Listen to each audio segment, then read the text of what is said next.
The Southern Colonies by Brendon and Jaskirat. The geography of the southern colony had fertile soil, hilly coastal plains, forests, and rivers, which is great for farming. And then they also had the Appalachian Mountains on the west or northwestern part.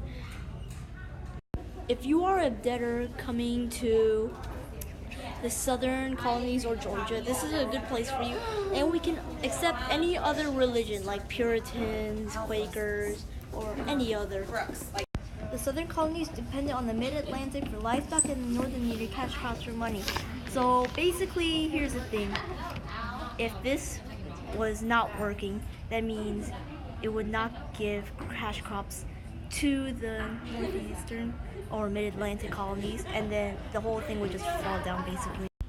In the southern colonies, we grow cotton, rice, tobacco, and indigo. And we trade them for money and other materials from other colonies. If you want to come to the southern colony, there will be a few cities, but wait. There will be big houses like these. These are mainly owned by us, colonists, and we use our slaves to do all the work on these big plantations. When you buy your house here and you get tired of working all the time, go and get your own slave, and he will do all the plantation work for you, and you barely have to do anything. Now that we explained everything, please come here.